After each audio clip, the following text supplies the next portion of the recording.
Well, without further ado, let's transition to the reason why we are all here. So, Iffy and I have the pleasure of introducing our special guest tonight. And if you hadn't heard about him, I would be a little bit surprised. But let me just add a little bit of detail about our special guest tonight. So, he's the founder of Platinum Legal.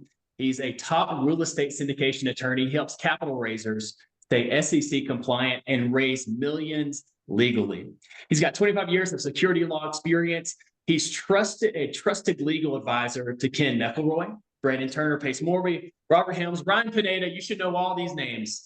And he's been featured in the top 100 magazine and Super Lawyers. He makes legal strategy simple and actionable for elite investors. So everyone, let's give a warm Freedom Chasers welcome to Mauricio Rauld. Let's go. And let's get him spotlighted here. Let's get Mauricio spotlighted. Yes, sir. How you guys doing? Mauricio, Hi, Mauricio, doing great. Thanks for having me, man. That was quite an intro, man. I need to get that on a transcription and hand it out to everyone who introduces me. So thank you for that. It was very kind. You're welcome, Mauricio. You're welcome. You know, I've been watching you from afar from a very long time. I think Iffy's had the pleasure of meeting you in person, but your social media, you know, I attended your live Zooms, and it's just really cool to actually share the room with you and get a chance to engage you for more than 1 minute, you know, outside of your typical like Q&A that you do in your regular Zoom. So it's a real pleasure and an honor to have you on with the Freedom Chasers community here tonight. So thank you so much, Mauricio. Well, thanks for having me. Looking forward to it. And I got to give a hats off to Iffy too, as well. You know, I mean, she really spearheaded coordinating and, you know, us having the privilege of hosting you tonight. So Iffy, thank you so much. My pleasure. It was lovely bumping into you in the elevator. All right, right, let's go. From an elevator to an activation Zoom. You never know, yeah. Mauricio, I want to start off a little bit because I think I know more of the Mauricio today than I do of the Mauricio back in the day. Yeah. And maybe that's a lot of the case for the people here on the Zoom tonight. So I'm personally curious about just kind of your success story, you know, how it unfolded and has evolved to where we see you are today. So do you mind giving us a flyover of the Mauricio back in the day and then what you're doing right now? And then we'll unpack a lot of great things. That you got to be careful, man. This could be like a 3-day flyover. There's a lot going on here, but I will keep it high and tight. Okay, great. So as you can tell from the gray hair, and I think you mentioned in the bio, I've been doing this for quite a while now. This year is my 26th year of practicing law. I started practicing in October of 1999. And, you know, I went to work back, you know, right out of law school. I went to work for a really amazing law firm where we did a lot of securities work, a lot of maritime work, but I was in the litigation world. Like, I literally would, you know, represented some of the big securities firms like JP Morgan, Merrill Lynch, American Express, Goldman Sachs, all these kind of large companies. But I represented them when things didn't go well, like litigation. They would get sued and we were the defense firm that they would use. And so I spent a lot of time in the courtroom doing depositions, filing motions in front of a judge, which is kind of fun, a lot of arbitrations, kind of on the litigation side.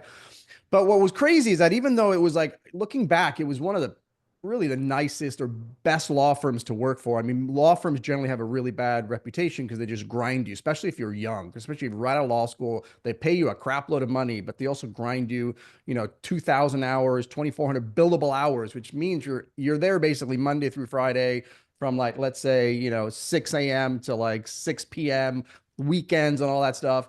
So that's how I got started. But I always knew that that wasn't where I wanted to end up because I realized really early that I was stuck in what we can now call the rat race, right? I would get up really early in the morning. I'd get dressed. I'd get in the car. I'd go to work. I'd work all day. I'd work all night. And then because it's really hard to get all your billable hours in a 9 to 5 or a Monday through Friday. So you'd have to go in on the weekends and your whole life is consumed in 6-minute increments. Like you literally have to keep track of all your time. My goodness. And I just knew there was something more to life. I'm like, there's no way I'm going to keep doing this till I'm 65 years old, for crying out loud. Partners who had been there for 20 years, I would go in on the weekends and I would see them signing in on a Sunday, you know, and I knew they were family men and you know, they had, you know, 5 kids at home and there they were at 7 a.m. on a Sunday. And I'm like, I could almost transport myself into the future. I'm like, that's not a future that I'd like. And I got really, really, really lucky because on a plane ride back from Miami, I was looking for something to read, and I came across, which I've got a bunch of different versions of it here, but you know, the little purple book, which I'm sure most of you have read here today, Rich Dad Poor Dad, right? I found that book. I almost didn't buy it, but I read that book on the plane ride from Miami back, and that just basically changed my entire way of thinking and kind of validated that what I was doing really wasn't what I thought I should be doing, and there was more to life. And the reason I say I was lucky is because I picked up that book, and literally about a week to 2 weeks later, I'm driving, you know, the streets of LA, because I lived in LA back then, and I hear Robert Kiyosaki come in with a drop in. A drop in was back then anyway. It was literally on the radio. That's how long ago this was. This is about 20 years ago now. Drop in on the radio and say, hey, this is Robert Kiyosaki, author of Rich Dad Poor Dad. If you're serious about investing in real estate, check out the real estate guys, because they know what they're talking about, whatever. Had I not read the book, man, that would have meant nothing to me. But that started the journey that I didn't know who the real estate guys were. That drop in, they were doing an event in Orange County. I went to that event. I met the guys. Long story short, ended up leaving the firm and going to work for the real estate guys as their general counsel, like where I basically handled all their legal work, but really focused a lot on the syndication side, because that's what they were doing back in 2005, 2006. So that's where I kind of cut my teeth on the syndication space. I worked with a lot of the outside counsels. I was kind of the liaison. And so I did that for a few years, ended up starting my own firm a few years later, Premier Law Group, which I think most people know me for Premier Law Group. Kept them as a client, started my own firm, and then grew that over the next, 15 years or so, to, being one of the probably more well-recognized firms, or at least in my world, most recognized in the real estate syndication space. And ended up actually selling that firm and exiting that firm last year, and sold it to my amazing partner, Bethany, because I wanted to kind of focus more on education stuff and teaching folks. That's really what really gets me excited. So I left Premier Law Group. I still retained a few clients, so I still do some securities work, but primarily now are focused on teaching, and I help syndicators, specifically real estate syndicators, just stay compliant, raise capital compliantly. So much misinformation out there, so many landmines that people fall on. And I realized that when I was at the firm that people, you were part of my Zoom, people would ask me all these questions. And I was like, wait a minute, if they're not my clients, like, why don't they ask? I don't understand. Like, these are great questions, but shouldn't they be asking their attorney or something? Like, these are like legit questions. Like, and I was like, and it hit me that one of the challenges we have in our industry is that until you actually have a deal under contract, typically you don't hire your SEC attorney until that happens, right? So there's all of this time frame between like where you guys are here. I know a lot of you are already syndicating or aspire to syndicate maybe one day. So you're already thinking about syndicating. But between now and when you have a deal under contract, you don't have a legal person in your court to review all the landmines that you're stepping on, right? Nobody's looking over your social media. Nobody's looking at, when you go to, like when Iffy and I meet at these events, nobody's checking to see, what you're saying at an event, or what you can say. Is that okay? Is that not okay? There's just a lot of stuff that things go on. And so that's really the gap that I decided, hey, I really want to go educate folks and have them sort of an outlet for people to come reach out during that time. Because once you get the SEC lawyer, you should be okay. But until then, there's just so many landmines people step on. And that's really what I wanted to address. And so that's where I am now. I left the practice with Premier Law Group, started Platinum Legal, where I really focus on the educational, the mentorship, and the coaching side to help syndicators raise money compliantly. Yeah. And congratulations, Mauricio, on your exit and your venture with Platinum Legal. So, I appreciate that. I'm very, very excited. It's nice to do something that really lights you up, and I really enjoy the mentorship and the coaching, and it's been a lot of fun. And it's been about 6 months now that I've got that thing going. Wonderful. I've placed your links in the chat for those of us that are interested in learning more. Yes, definitely. Yeah, don't miss Mauricio's links in the chat, you guys. Mauricio, I'm personally curious, what was the thing that really caused you to gravitate towards helping syndicators, capital raisers stay SEC compliant as far as going a different route, maybe from the legal perspective? It really was the real estate guys. I mean, that's really what back then they were, it's really funny. They were syndicated. This is before social media, right? So this is literally, they were out there raising capital, but they were doing it in physical meetups that they would get together. They would invite 60, 70 people in a room. They would get up there with a PowerPoint. They would put their suit and tie on, white shirt, and they would literally pitch their deals. I would come in with literally paper PPMs printed out, like, all the pages. People would review them there. I would answer questions. They would write physical checks. I mean, it was really crazy back then, but it really was, that's what they were doing. And I was their general counsel. So that's where I kind of cut my teeth in really learning, how to really address syndicators' concerns and what all the compliance things are. It could have gone in any direction. I think if I hadn't read, it's always interesting. If I hadn't picked up that book when I did, I'm sure I would have come across it at some point, but I just think the domino of effects of me hearing the drop in, which led me to meet the realistic guys, which by the way, led me to meet my wife eventually, because of the realistic guys, I've now gotten to know and have met quite a few of the Rich Dad advisors. One of them, Tom Wheelwright, has become a real dear friend. He invites me to a wedding and this, that, the other. Long story short, I meet my wife there. So it's all this domino effects that happened from that book. And yes, maybe I would have read that book years later eventually, but maybe by then I would have been would have been a partner at the firm, and I would have had those golden handcuffs, and it would have been harder for me to leave. When I read the book, I was single. I had no mortgage because it was, 2005. It was right before the run up, or it was in the middle of the run up. The real estate prices were crazy. So I didn't have a mortgage. I didn't really have anything tying me down. It gave me the freedom to go work in-house at a massively reduced salary. That if I'd done maybe 4 years later, I would have had a mortgage. I may have had, already gotten married and been a partner at a firm. It would have been much harder for me to leave. Yeah. I mean, who knows what your life would have looked like, Mauricio, if you had come across that book at that specific time. Yeah. You always wonder those things. And I think about that a lot because, just one, like even this, I'll tell you a quick story. Even the wedding that I went to, I almost didn't go where I met my wife, and I actually turned down the invitation twice. So I'm on the phone with this client. I barely met this guy. I mean, it was an introduction from Tom.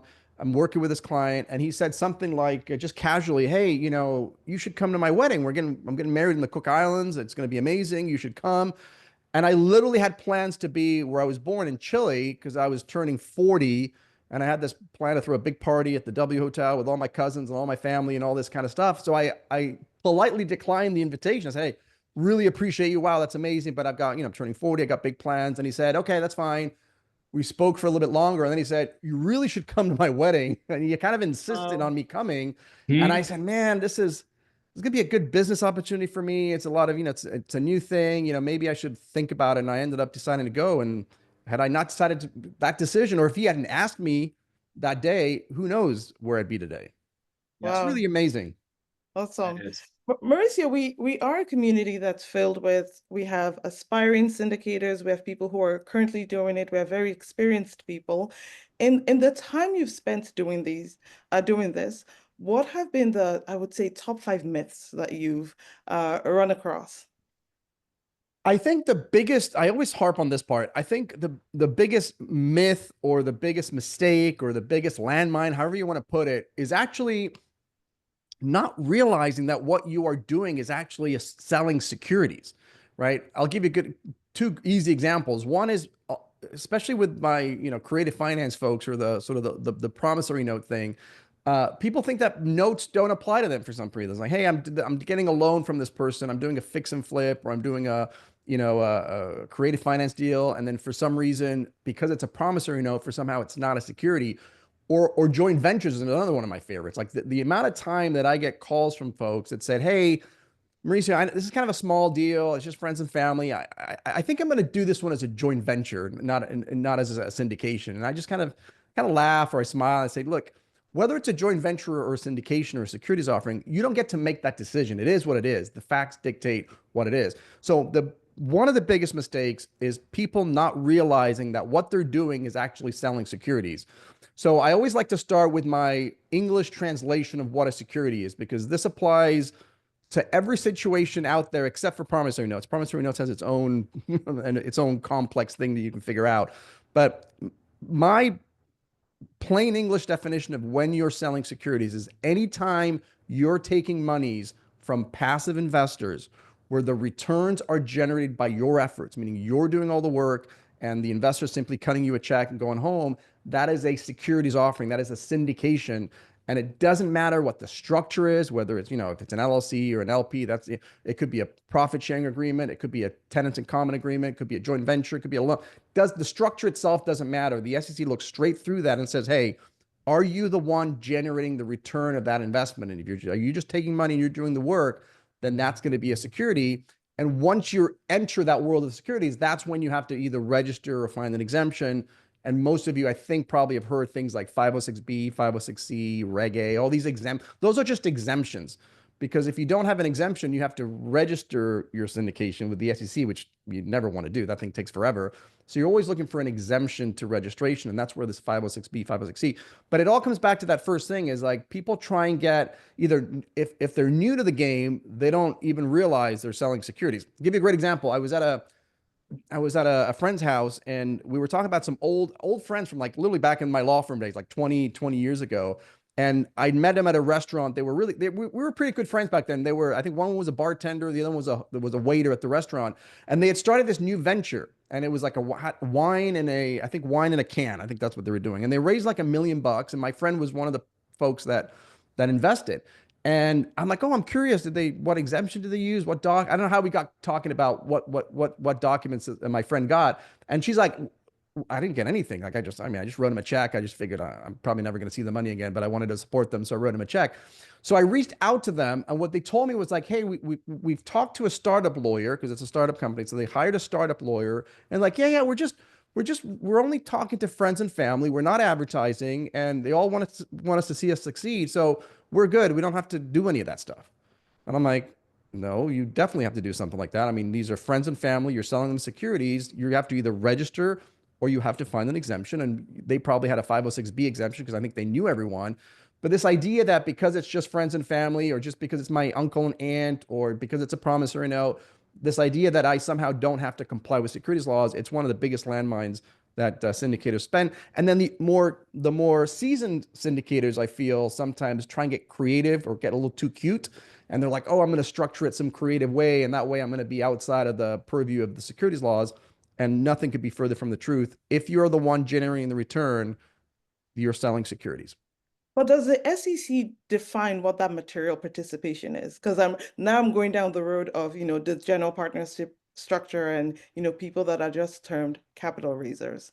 So that's a nice trend. That's another big landmine, especially these days where people are, it's getting harder. It's been getting harder and harder over the years now, but it's harder and harder to raise money these days.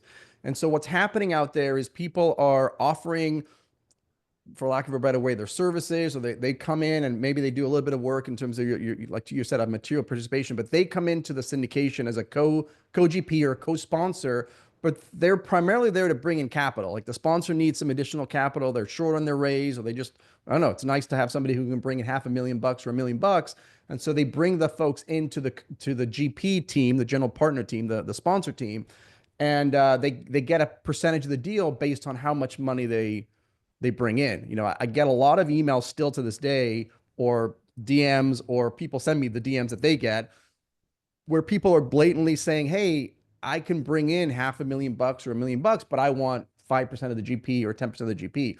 That's one of the biggest landmines, because the general rule is for you to be able to raise money for that syndication entity, right? Which is, by the way, it's all of us, unless it's just you. So if it was just you and you were raising money and you had no partners, right? Mm-hmm. Then you're just creating a syndication LLC and you're basically raising money for your own account, right? You're not raising money for others, you're raising money for yourself.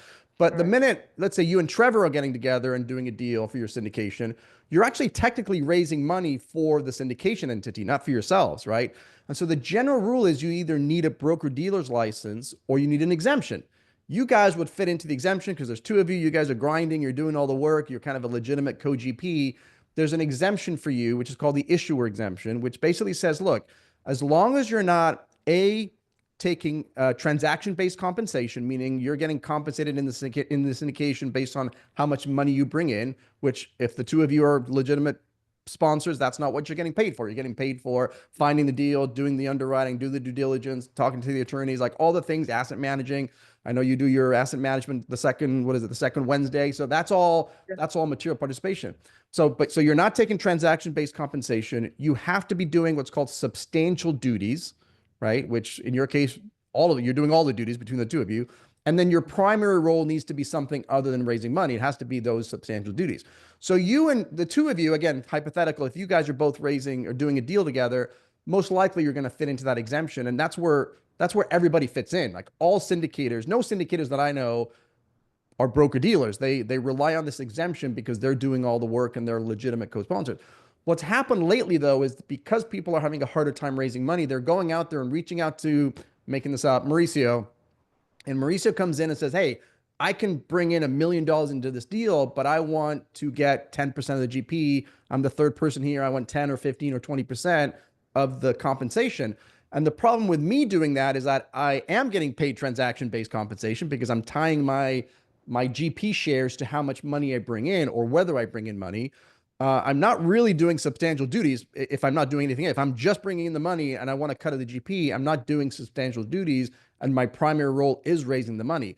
That's the problematic part. So in order to get around that, or not really get around that, but to fall within the exemption, if to your point is they have to be doing substantial duties. I think you use the word material, but really it's substantial work.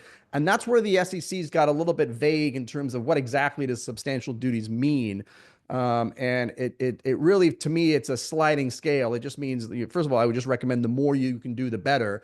But they really want to look at the asset management part, right? So once you close on the capital raise, right, and let's say it's a piece of property and you close on the property, what is this person doing now? Like, right, if you're an asset manager, you close on that property, you're going to be asset managing that thing, you're going to be working the property manager, you're going to be doing all that stuff.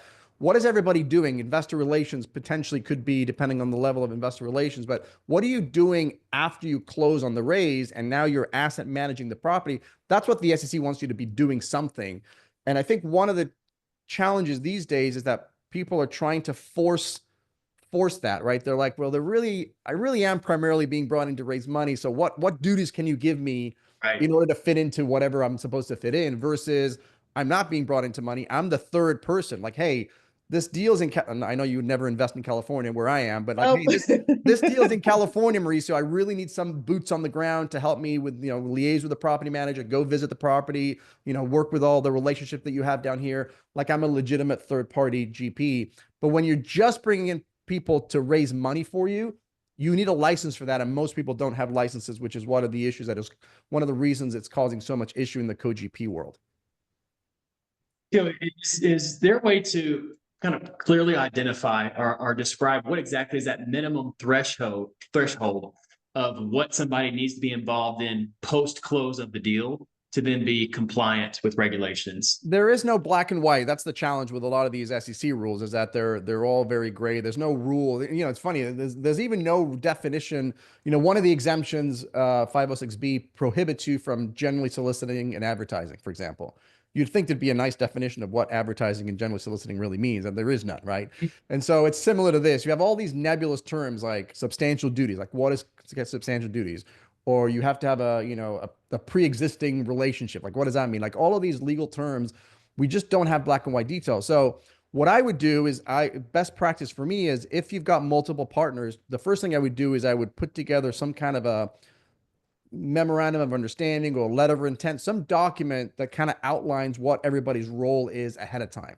Because that way you can't really accuse anybody of saying, well, the reason you're getting paid this is because you brought in more money or you brought in money. It's like, nope, I've got this document that we sat down together before we started the raise, and this was what Iffy was going to do, this is what Trevor was going to do, this is what Mauricio was going to do, and we just outline all those things, and then next to it we put percentages.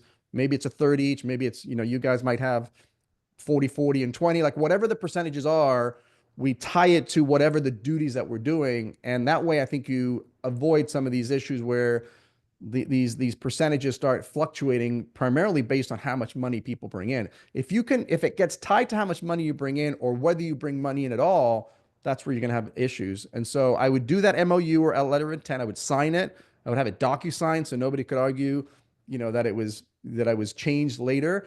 And I said, like, at a minimum, I would have somebody, I would have them be an investor relations person, just one person. I don't know if that's enough. I mean, there's been some back and forth within our community whether that's enough. I've heard some rumors that somebody at the SEC said that's not enough. I haven't been able to find anything to that. It's probably somebody at an event that they just said, hey, this is not really an official comment of the SEC, but this is kind of what I'm thinking. I don't think that's enough. And so the more duties you can add to that document, you're going to be participating in the asset management calls or the property management calls. And when I say participating, I don't just mean I showed up and like, if I had the minutes of meetings, are you participating, actively participating in that meeting? Are you contributing to ideas? Are you contributing to things that need to happen? Like if you can show an active participation in the asset management, the more you can show that, the further and further away you move from from that gray zone. Awesome. Okay. I mean, along those lines, because there's a question I'm not going to ask the question in the chat, but along those lines, with a joint venture, with a true joint venture where all the members have some form of substantial duties or material participation, Yes. is there a minimum or maximum number? Yes. So on that one, I would give you a maximum number of people. So in order for a joint venture to not be considered a security, then the way I describe it is the opposite of a security needs to happen, right? So if a security means the returns are generated by your efforts, that's a security, then the JV would be the returns are generated by everyone's effort, right?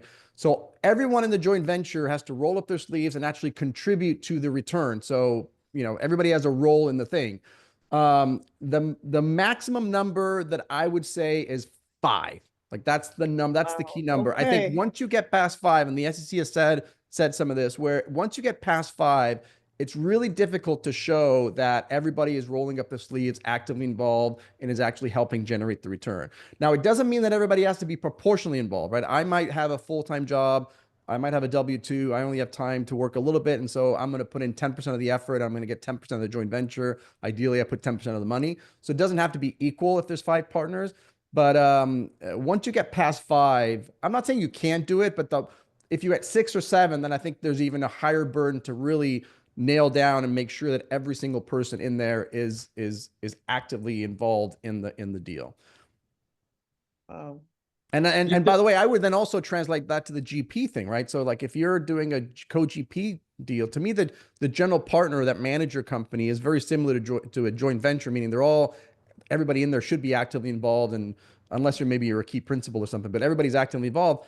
I have a problem when I see more than 5 or 6 co-GPs in there. First of all, you're diluting yourself up the wazoo, but do you really need 5 or 6 people to run the syndication deal, or is somebody in there primarily to bring in the money? That's always the question. Regardless of the size of the deal, Mauricio?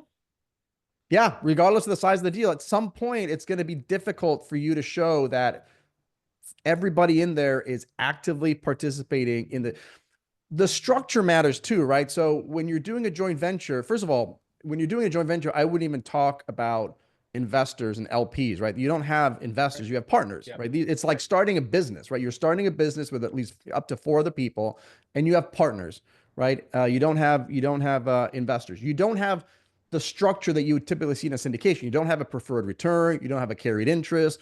You don't have asset management fees, or like those are all syndication type language and fees.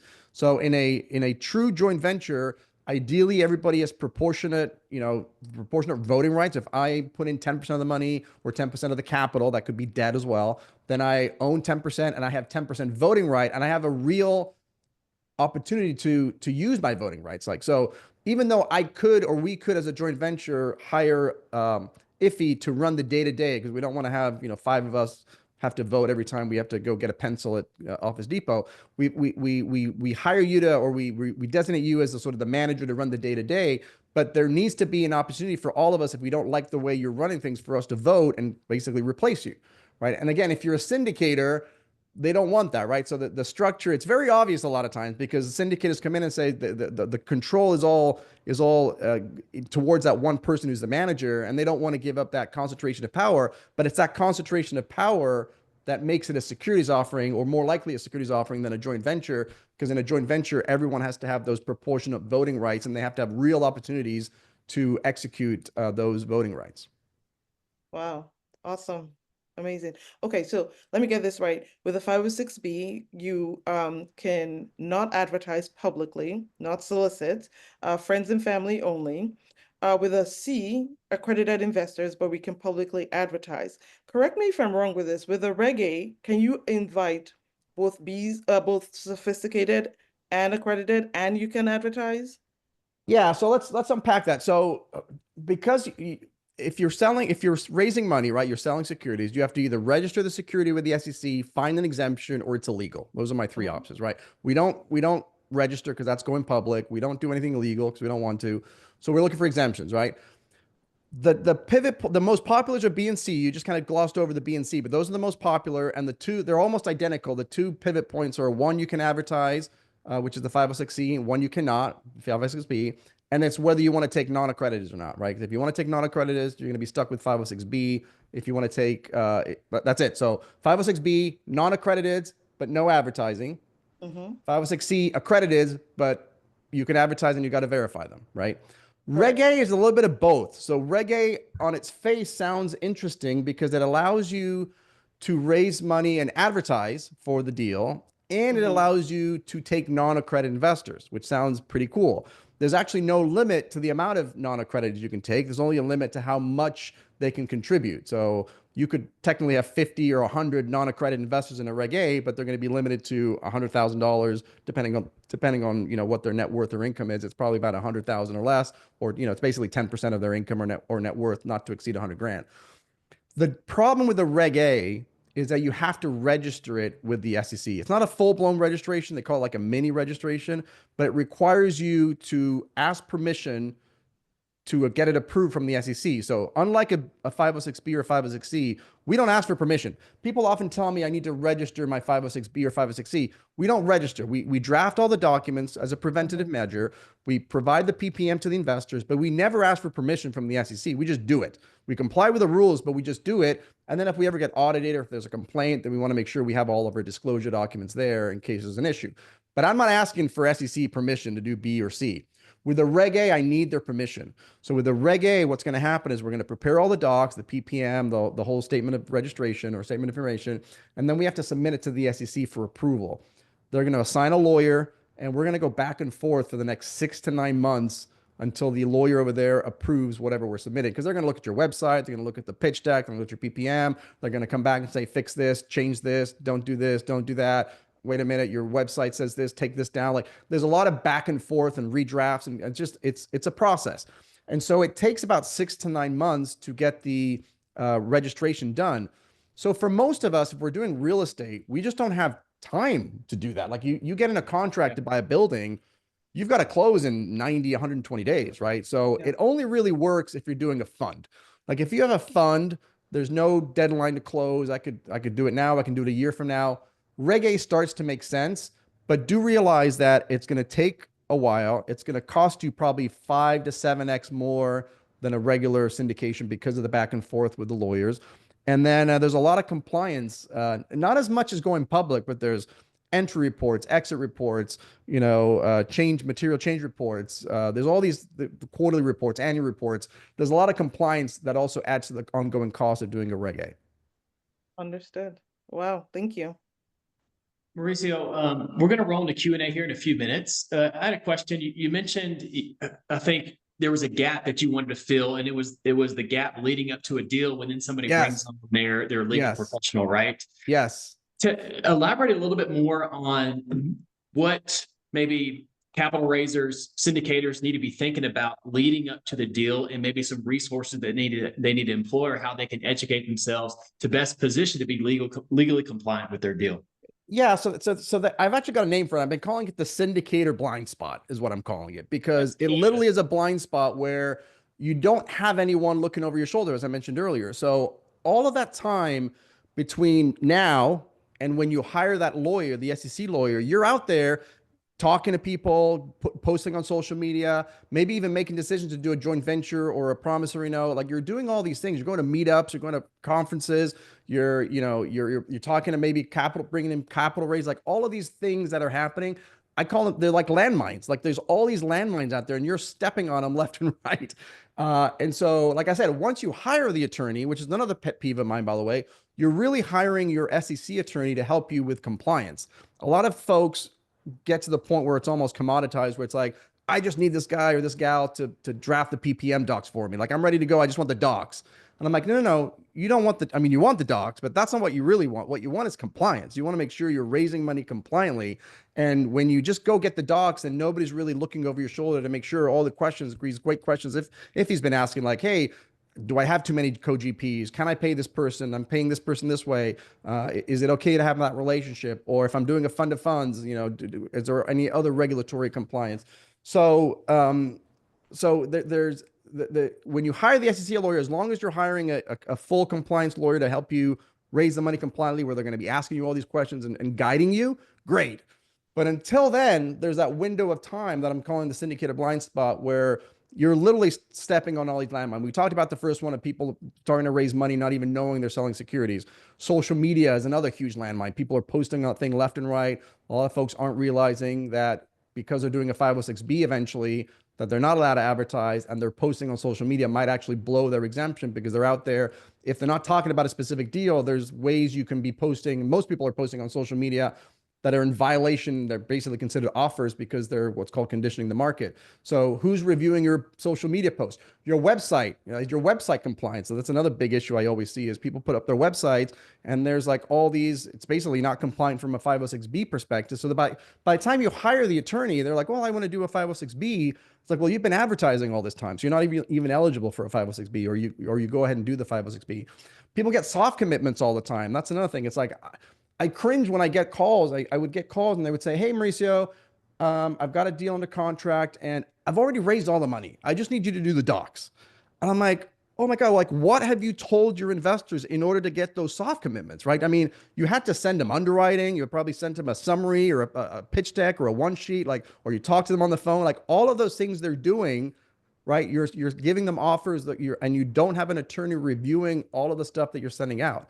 So that's another big landmine. Entity structuring is another landmine. People are starting to set up entities, and by the time they get to me, I've got to redo all the entities because they set up a holding company in the wrong place, or they're using this company for that company. So there's all of these landmines out there, and that's really what I've been trying to address, or what I am addressing with my my elite syndicated coaching, is to fill those landmines, fill that gap, so that people have access to an attorney during that what I call dangerous time, until they get to the point in the near future where they're actually going to go spend 15, 20 grand and hire an attorney, then you're good. But in between, who do you have looking over your shoulder?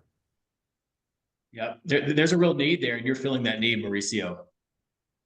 Yeah, no, I mean, that's real. And like I said, I started realizing this while I was at Premier Law Group. And of course, when I was over there, I didn't really have time to fully, I started doing some of the free stuff. And that's really one of the places I really, I had my real estate syndicate alive thing, which was a free thing I was doing. And everyone was asking me these amazing questions. And I'm like, these are great questions, but wait a minute, you're under contract already. And you actually, some people even had an attorney and were still asking these questions. I'm like, okay, some things, there's a disconnect here. There's a need to get these questions answered, because either the attorney isn't there, or if they're there, they're just doing the docs. And so they're not available to answer questions, critical questions, which is, can I bring this person in? They want 5% of the deal, or I want to do a fund of funds, like all of these questions that pop up, somebody needs to have access to it. Yeah, definitely. Did you have another question before we roll into Q&A, or should we go ahead and just roll into open Q&A? I think we should go. I think he kind of answered one when he used the word website, and I was going to ask you about conditioning the market. So you kind of saved me there.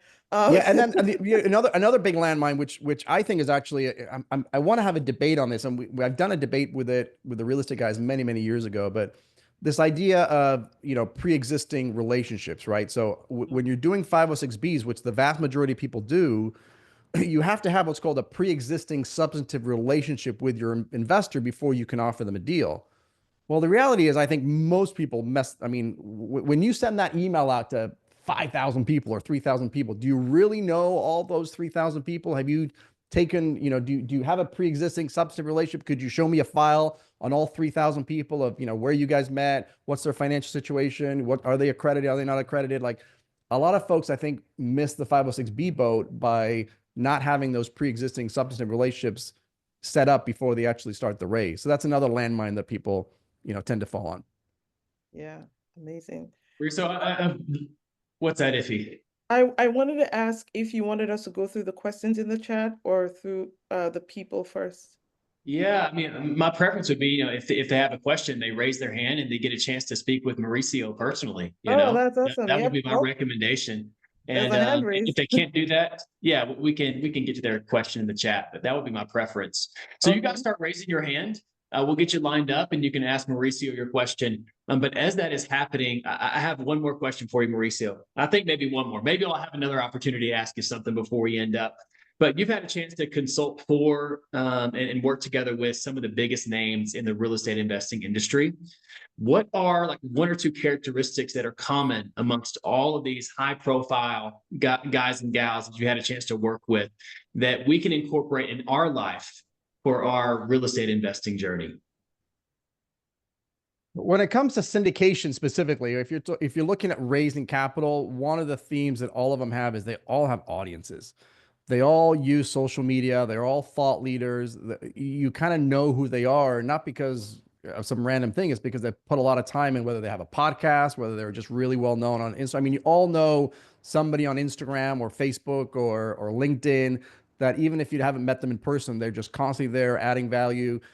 So building the audience, once you build the audience, it's much easier to raise money when you're launching to an audience, which is one of the things I really recommend folks do. If you're thinking about raising money, start working on that now. Like go to these meetups, go get on social media, start establishing those pre-existing relationships, because when you have a deal, you don't want to then start saying, okay, well, I have this amazing deal. Now I got to go find money. Like this is like finding the money or getting into those relationships, something that you do forever. But that's a theme across the board. I even have, even the funds, like I typically don't recommend folks start with a fund unless you have an audience. If you have a YouTube channel that you have, hundreds of thousands of people on there that you can literally just say, hey guys, I'm in contract. I'm doing a webinar tonight, come check it out. And then you get a couple hundred people attending that webinar, then absolutely go ahead and do a fund. So that's one thing I would highly recommend. The other thing I would also recommend, and it's a theme throughout them, is they're all operators, right? They're all raising money because they're good at something they already do. Like, they start out as real estate investors. They're really good at what they do. And so now they need money to scale. And so they have an existing skill set, whether it's real estate or it's a business or it's a law firm or whatever. Like they want to scale, right? They want to go from single family residences or they're doing duplexes or triplexes and they're crushing it and they've got great numbers. They want to scale versus other folks I've seen a lot now recently where it's almost like the skill is the raising money part, right? They don't really know much about operating or they don't want to operate. But I think the more successful ones have an audience because they put time to create that audience through thought leadership, through podcasts, through, whatever. And then they actually have a skill and a track record, because that's, at the end of the day, I think one of the most important things that limited partners look for is the track record. I agree. Thank you. All right, Iffy, let's roll into some open Q&A. Looks like we got Bibi right. here. First off, another one of our amazing community leaders. Hi, Mauricio, and thank you, Trevor and Iffy, for this very, very educational event. Mauricio, my name is Bibi, and I have some questions, 3 of them. The first one is, I've worked with 5 different SEC attorneys for my deals, and I realized that all of them have different standards, and it's kind of confusing. Okay, so for example, when we are collecting money from investors, they always ask us to send in their names and their location so that they can file the Blue Moon, the Blue Moon or something. Blue Sky filings. Yes. Now, my question to you is, what is the right process? Because the last one we did said we don't need to send them the list until we're about closing. And that was weird to me, because before now, when we raise money, every week we get to give them the list and they file it. So this was different. So what do you think is the standard? That's my number 1 question. Yeah. So the great question. So what the question revolves, just so that everybody follows, revolves around what we call the blue sky filings. So when you're doing a Reg D exemption, like a 506B or 506C, you are required to file. I don't have to ask for permission, but I do have to file what's called a Form D with the SEC within 15 days of my first sale, right? And so and it's not permission, it's just a notice filing. As you guys know, it just says who you are, how much you're raising, what's the exemption. It's just really a notice filing. You're not asking for permission, but you have to file that within 15 days of your first sale. And I'll get to that in a second. And then you have to file a copy of that Form D to every single state where you have investors within 15 days of the first sale in those particular states. So what constitutes a sale?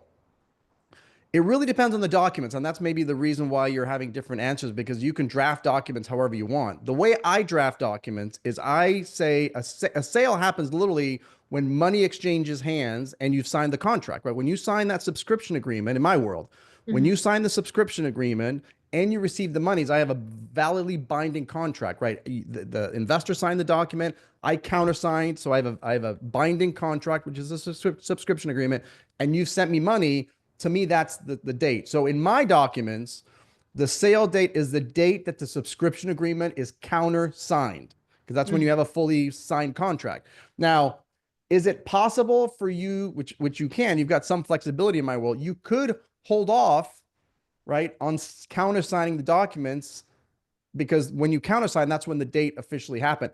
I prefer to play it a little bit safer, being a little bit more conservative. And I say, look, the date that the investor gives you money and signs a contract, whichever's the latest, that's the date I would use to figure out the 15. But just in case you need an extra day or two, it's when you countersign the document. Now, some people, like to your point, hold off on countersigning until they close, right? Or right before close, or they just postpone the countersigning. So that's one way, I guess, theoretically you could come out. Now, technically, if you don't countersign, that means they're not in the deal. So you can't use any of their funds, and B, technically they could get out.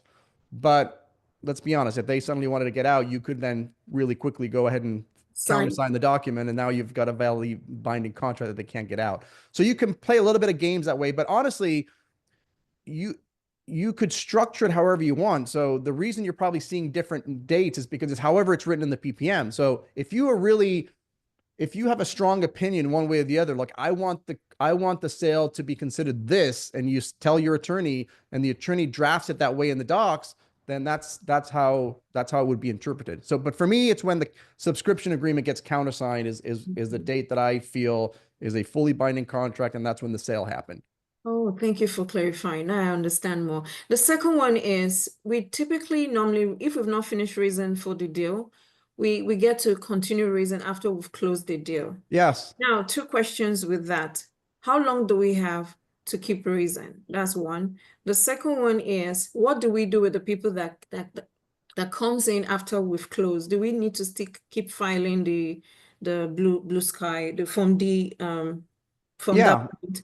Yes. So it's not uncommon to be able to close on it's usually in real estate deals that you close on the property, but you don't close on the offering, meaning you've got enough money for the down payment and the closing costs, and maybe you need to continue raising for maybe your fee you're still short on, or maybe it's usually not a big number. It might be 100 grand or 200 grand or something like that, to maybe it's your reserves and whatever. So again, you can structure this. It's a beautiful thing about syndication. You can structure it almost however you want, so long as it's all disclosed in that PPM, in that private placement memorandum. So the way I do it, and again, everybody could be doing it differently, but the way I do it is I have a provision in there where I act as a placeholder. In the event that we have enough money to close, I tell the investors we are going to close, or at least the manager has the right to close. And then there's a placeholder that the sponsor fills in as the shareholder, as a placeholder for the next person that's going to come in a week later or 2 weeks later or a month later, however.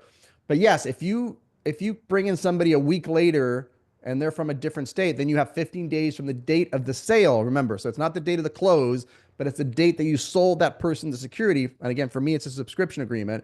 So 15 days from the date that person subscribed, that's when I would file the Form D in whatever state they lived in.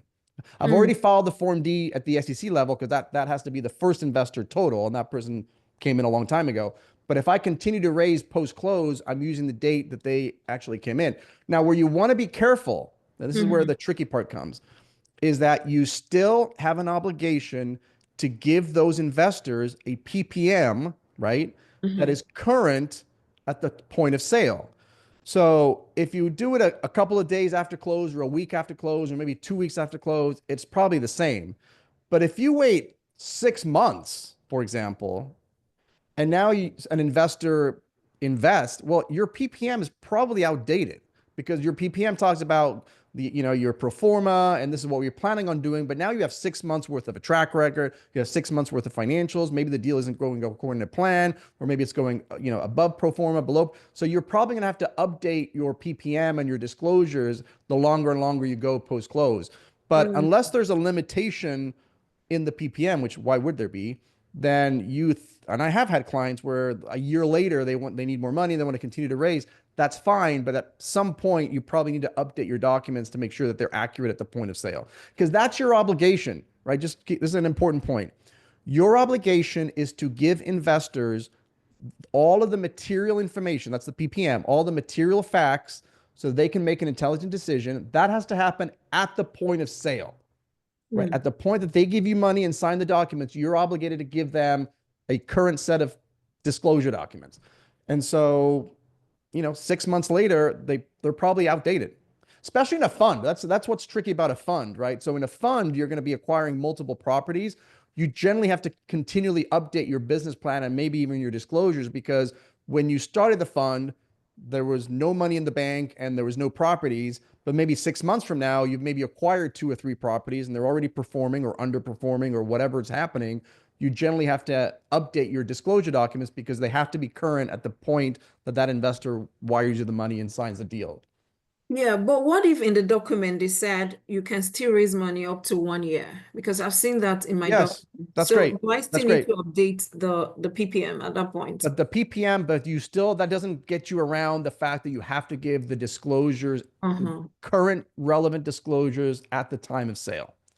Okay. So my best practice would be to update, honestly, if it's a year or less, probably just the business plan is probably all you need. And it could be as simple as just attaching the quarterly reports that you've been giving investors, right? Because your quarterly reports probably has the financials and the kind of depending on how good your quarterly reports are. But if you have thorough quarterly reports, maybe all you need to do is attach those quarterly reports, as an exhibit to the old business plan, and that might be sufficient. But again, you need to work with the attorney to see what he or she feels should be updated, if anything. Okay, I have so many questions, but let me allow other people go. Thank you so much. Yeah, of course. Great questions. Thank you. Thank you. Thanks, BB. Hey, Angel. Hey, Mauricio. Angel in the house. How are you? Whoop, whoop. Doing all Good right. to see you. It's great to see you too. I was wondering, is it the B2C where you can do like the tombstone post, but you can't really talk about it? No, I think you're talking. So we never talked about that's another. If somebody wants to talk about that, it's possible for you to start a deal under a 506B and then transition to a 506C under the same deal. No, the tombstone thing, the way I think what you're talking about is a regulated crowdfunding, like a Reg CF exemption, which very few people use because I've only done I think 2, and to be honest with you, I wasn't involved day to day on those, but both people that we've done it with just talked about how much of a nightmare it was. But in a Reg CF, you also the promise is you can advertise and take non-accredited investors. But the advertising in a Reg CF, a regulated crowdfunding, it's called Reg CF, is that number one, all of your marketing materials have to be on a designated website. It can't be yours. It has to be on either an SEC licensed broker or a broker dealer's website or an SEC licensed portal. So it's a third-party website that has all the information about your deal, the marketing. And so the tombstone, the way I use the tombstone language is you're able to give a tombstone ad that basically points to the third-party website. So you can say something like, hey, I'm raising $1 million to go buy a 100-unit apartment building. For more information, click here, and you give them a link, and then that link takes them to the third-party portal. That's kind of the limit. You can't just advertise on your website or do crazy stuff on your own. You can do a limited tombstone ad and then link it to the third-party portal. And of course, a third-party portal, because they're licensed, they're going to charge you money and it's going to cost you depending on how much you're raising. But theoretically, it sounds like a great idea. You can take an unlimited amount of non-accredited, but they're really limited to how much they can invest. So I think it's $2,000 per investor, or 10% of their, if I remember correctly, it's 10% of their income or net worth, whichever's lowest. So if they make $60,000 a year, the max you can take from them is $6,000, right? Or if they make $200,000 a year, it's $20,000. So, well, they wouldn't make 200,000 because they'd be accredited. So let's say their net worth is 200,000, then it's either 20,000 or their income, whatever 10% is, whatever's lowest is the most you can get from an investor. So you're going to have a lot of investors that are giving you a couple $1,000s, a couple $1,000. But I think that's what you're meaning by the tombstone ad. It's just I was just trying to remember which one it was because I've heard about so many different ways to get around this and get around that. And I'm just like, whoa.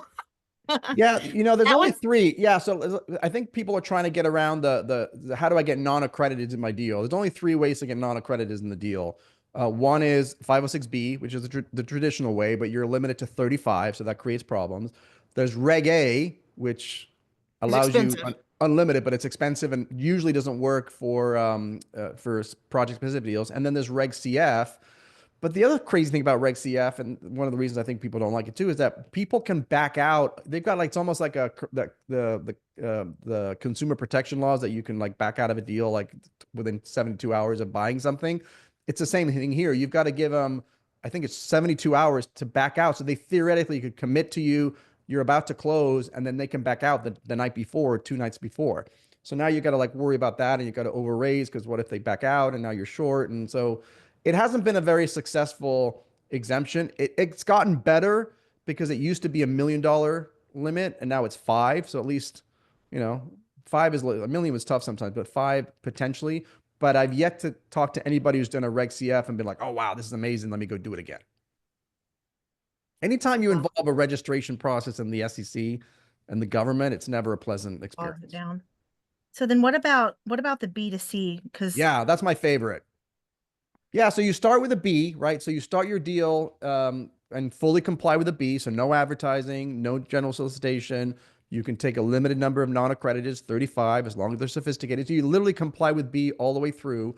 And then at some point, you basically, technically, you're terminating the 506B, and now you're starting a 506C offering. There's a termination date, very clearly defined, April 28th, 5 p.m. We're terminating B, and from now on, we're going to do 506C, and from now on, we fully comply with C. So we advertise and generally solicit, but we only accept accredited investors only, and we take reasonable steps to verify, and we comply with 506C. And you can do that in the same deal. It's substantially the same document, so there's a little bit of tweaks. There's some language in 506C. So there are 2 sets of documents. It's a little bit more expensive, but it's not double. You're not paying double. You're not drafting a completely new set of documents, substantially the same documents, but it allows you to transition from a B to a C in the same deal. And then the SEC won't combine those, which is what they used to do before the new rule came out 3 years ago. So that's something definitely to look at, especially it really works well if you've been doing a bunch of 506Bs. So you have a bunch of non-accredited investors. You want to start doing Cs, but you don't want to leave all your current investors behind, or you have a bunch of non-accredited that want to continue to invest with you. This is a good thing to do because you can just be like, look, it's a short window. It's like, guys, I'm doing 506B for the next 2 weeks. Like, you've got to get your money in fast because in 2 weeks I'm terminating it. And when you terminate it, there's no stragglers. There's no, oh, here's my money's in the mail or documents. No, it's like you're done. But it allows you to get all those people that have been working with you over all these years. And then you transition to a 506C, and now you can start advertising to the world as long as you're doing it properly under the rules. Does it have to be that short, like 2 weeks? No, I'm just saying, usually you have, whatever, your runway to raise money isn't that long when you're under contract, right? So no, it doesn't have to be 2 weeks, but generally people want to get going in advertising because it takes time to get the advertising people in. So usually people do it a short runway. And then I have people who set it up for a transition and they don't transition because they don't have to. So they're like, we started at 506B and we raised all the money under 506B and we didn't have to transition, and that works too. But no, it doesn't have to be 2 weeks. It just has to give you enough time to transition to the 506C, get all the documents updated, and then go market it. And I don't know, I feel like marketing takes a little bit longer than people are already in your network. Agreed. Angel, thank you for your questions. And thank you for being here tonight. All right, let's move to Chris and Crystal. Let's get y'all unmuted. Good evening. How you doing? Good. Thank you for this very informative session, and thank you, Iffy and Trevor, for hosting. You're welcome. My question has to do with 506C type capital raising, and the term substantive relationship always comes up. What exactly constitutes a substantive relationship for the purpose of capital raising? Because we have people that are friends of ours, people that are we've done business with in the past that are accredited investors. If we wanted to raise for them on a future deal, if we want to raise capital from them, as LP investors on a future deal, what do we need to do to document to comply with the SEC for that substantive relationship? And then on top of that, not only like the people we know, but the people that we know now because we've met them via Zoom. Does that also constitute as Yeah, so substantial? let's a couple things that you said there. So I'm going to give you two related but different answers. So if you're doing a 506c, which is what you said at the beginning, if you're doing a 506c exempt offering, you do not have to worry about having a pre-existing substantive relationship because you don't need one, right? It's a 506c. You're allowed to advertise. I could literally meet somebody on the street this morning at the donut shop, and then not that I go to, there's a donut shop down there. I don't actually eat donuts, but like you could literally meet somebody at a 7-Eleven or whatever this morning and then have them in your deal this afternoon. Like there's no requirement for you to have any relationship with them at all. You could make a post on social media. You could have a phone call with them. They could wire you the money instantly. Like there's no requirement, right? So having a pre-existing substantive relationship is used to prove that you did not advertise or generally solicit. That's the purpose of it, right? So when you have a pre-existing substantive relationship with someone, then by definition, you have not advertised to them, which is why you're now eligible for the 506B. So if you're doing 506B, and because you didn't ask the question, if somebody wants me to go through it, I will. But in 506B, in the chat, Iffy dropped a link, which was stayoutofjail.com, which is a link to my ebook called 5 Things Every Syndicator Must Know to Stay Out of Jail. Chapter 4 talks about the 8 steps you have to follow to take a complete stranger from Zoom that you just met, like even like right here, like let's say you guys connected, you didn't know each other. How do I take this complete stranger that I met on a Zoom call and turn them into a substantive relationship so that I can offer them a future deal in a 506B deal, right? Only 506B we're talking about. There's 8 steps, and those 8 steps are in chapter 4. But if it's a 506C deal, you could literally chat them up, send them a business plan right now, and take their money this evening. Okay, thank you very much. Great question. Thanks, Chris and Crystal. Appreciate y'all being here tonight. All right, let's get Cash unmuted here. Hi, good evening. Good evening, Cash. Awesome. Thanks for the opportunity, Trevor, Iffy, and being the co-host, and Mauricio. Thank you for sharing your knowledge. This is amazing. This is Awesome. Of course, love it. scary and exciting. My question is, if I am raising capital equity from international Canadian investors, still not the 51st state, so does it have to be a Reg D, or do we have to go through Reg S? It can be. So with international investors, there is you just mentioned it. So there's an international exemption, which is Reg S, Regulation S as in Sam. The SEC only cares about U.S. people, citizens, U.S. persons, residents, whatever. They don't care about international investors. Like if you're raising money to Canadians, their obligation is not to protect Canadians. They could, I say they couldn't care less. I'm sure they do care a little bit, but like if you're raising money from South Americans or Europeans or Canadians, the SEC, it's beyond their jurisdiction. So you can use Reg S. What generally happens though is that you're usually doing an offering that has both American or US and non-US. And if that's the case, I would use both. You can use both. So the PPM would say something like this exemption is pursuant to 506B and or Reg S. So we're basically using both. But if you're already spending the time to draft PPMs, like we just end up sending them to the international investors anyway and having them sign it. If you're just doing international investors and you don't want to go do it, theoretically, you wouldn't even have to hire a U.S. attorney really, because you're not selling to U.S. persons. Now, the only thing the U.S. does care about is they don't want the sale of the security to get backdoored into the U.S. So they don't want you to sell it to the Canadians and then that Canadian tomorrow sell it back into the United States and kind of do a thing. So there's some language in there that you'd want to put in about preventing them from doing that. But no, international investors, if it's just international, I would just go with Reg S.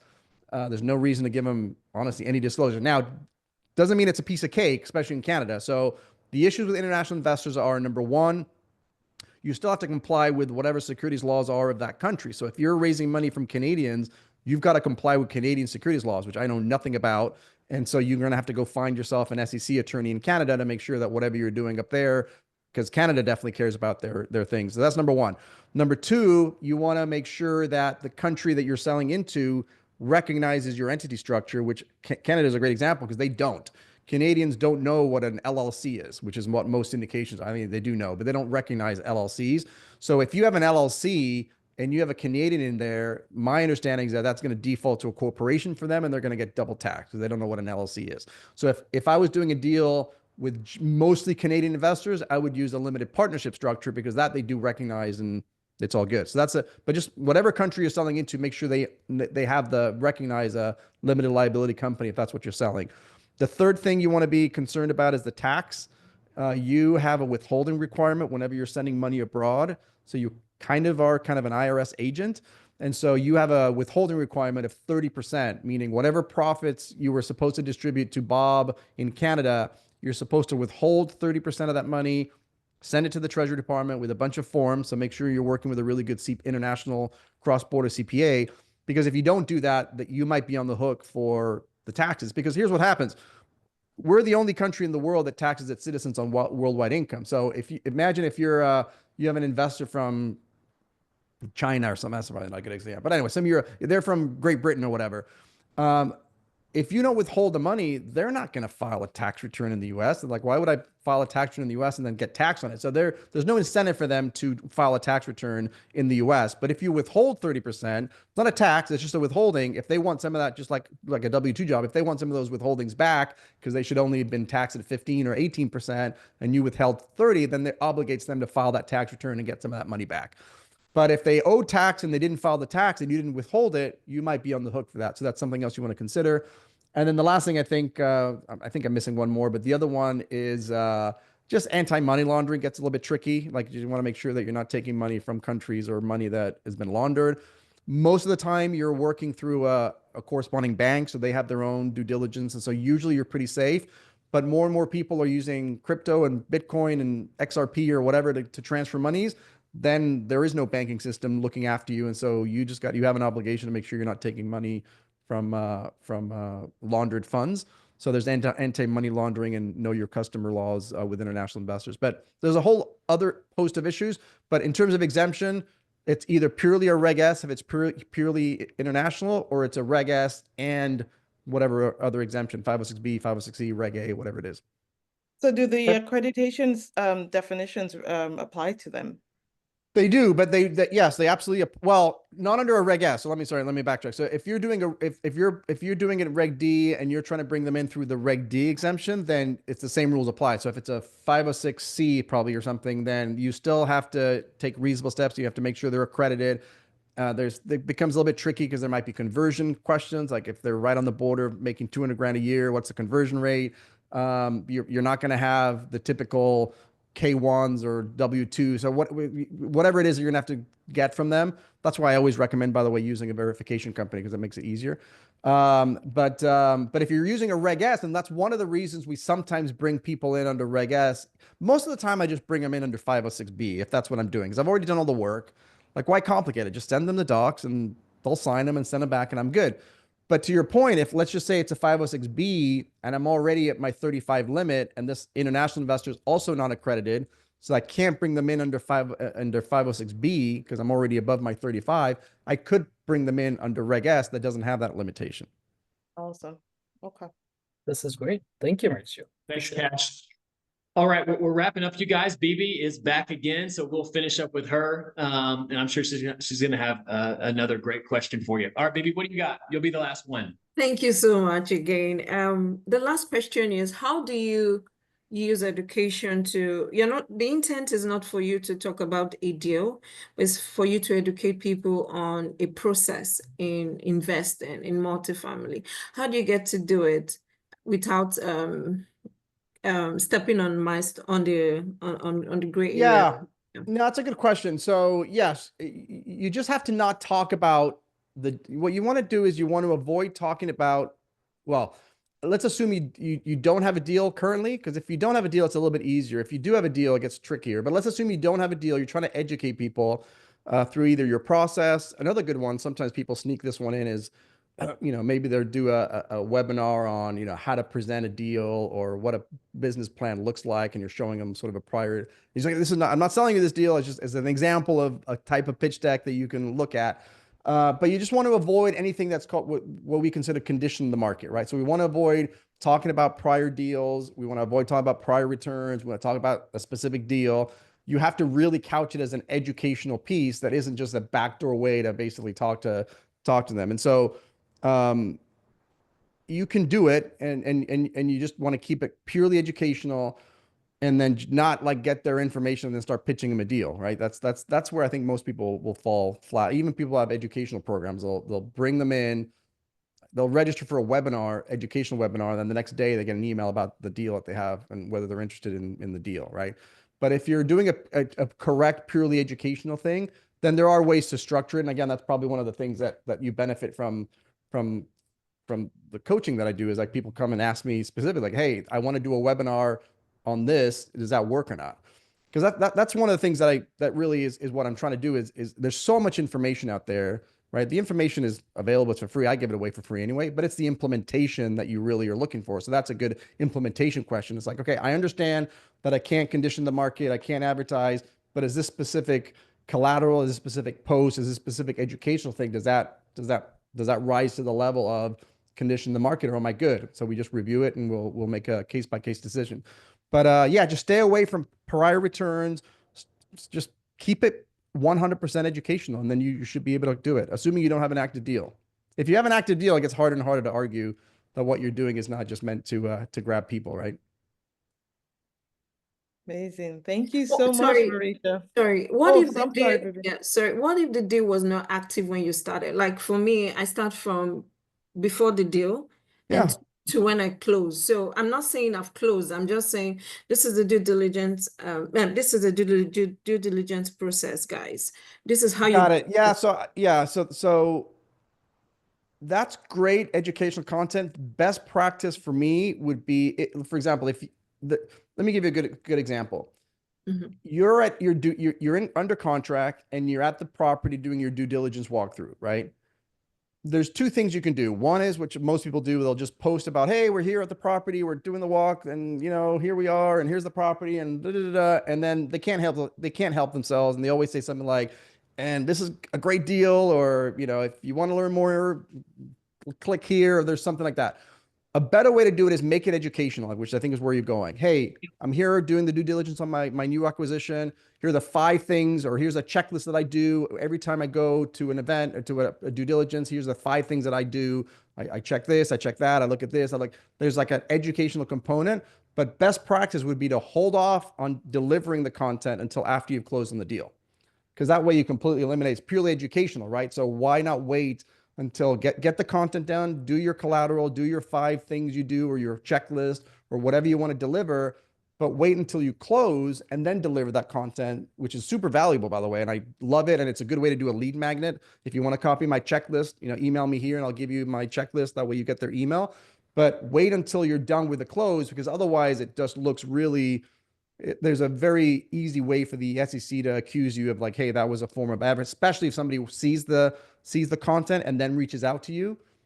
That's going to be problematic for you. So best practice is to wait till after the close, but record and prepare the collateral when you're there, and do a video. I've seen some great due diligence videos of people showing them, the first thing, look at this parking lot and look at all the cracks, and we can fix this and draw lines and create parking spots, which is going to increase the value.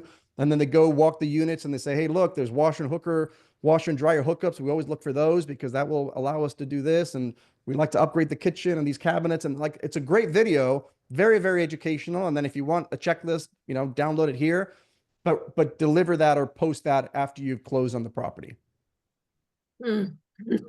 Okay. Yeah. Okay.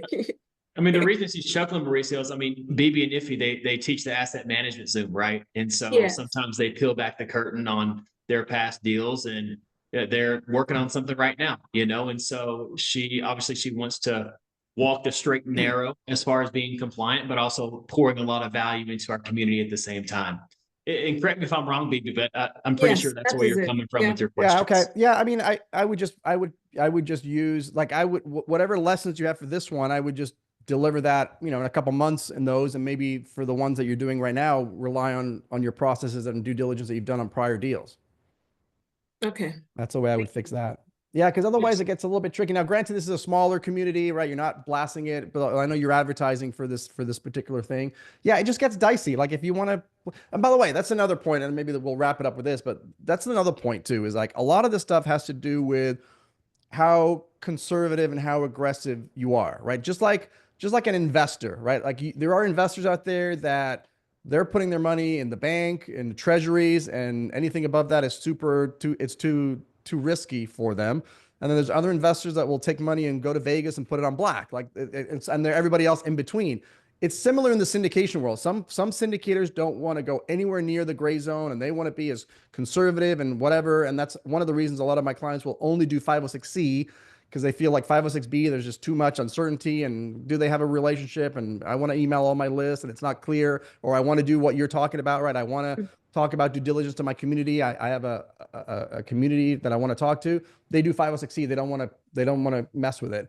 And then there's others that are like, man, where's the gray line? And let me go a couple steps beyond that, because I want to push the envelope and I want to go as far as you think I can do without, having any issues. So I don't know where you fit on that, but if you're doing that and you want to continue it, maybe consider your deals being a 506C solves a lot of your issues. I know there's obviously the negative is you can't take non-accrediteds, but doing the 506C eliminates a lot of the gray zones, because like you said, we don't have to worry about pre-existing subsidy relationships. I don't have to worry about conditioning the market. All these nebulous things that we don't really have clear answers with, they all go away with doing a 506C.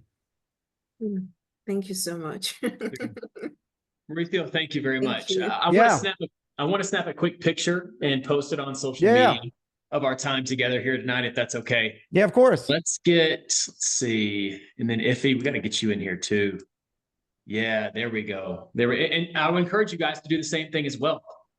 Post on social media, show Mauricio some love. Mauricio, is there anything outside of your links that we've been posting in the chat? Is there anything else that we can do to support you and show our appreciation of you spending time with us tonight? No, I mean, anytime, if you haven't checked out the YouTube channel, I've actually fallen off the wagon a little bit. I'm going to start posting that, but I've got like 500 videos. I think I've covered pretty much every single topic. So if you've gotten some value out here, if you want to go over to the Mauricio Rauld channel and just subscribe, that would be amazing. If not, if you've got questions, just go to Ask Mauricio. I don't think that was on there, but go to askmauricio.com and just shoot me a question there. Happy to answer it. And then if you're interested in getting some coaching for, like, I'm giving it away right now, basically. I've literally, it's nothing. Just go to coachingwithmauricio.com and we'll see if it's a fit for you to join the mentorship program. Awesome. Thank you. Mauricio, thank you again so much for spending some time with the Freedom Chasers and you pouring into our community. And thank you for the impact that you're making on the real estate investing space and filling the gaps on the syndicator blind spot. Thank you so much. It was a real joy to meet you tonight. Yeah. Thanks for having me. Appreciate you guys. Awesome. Thanks, everyone.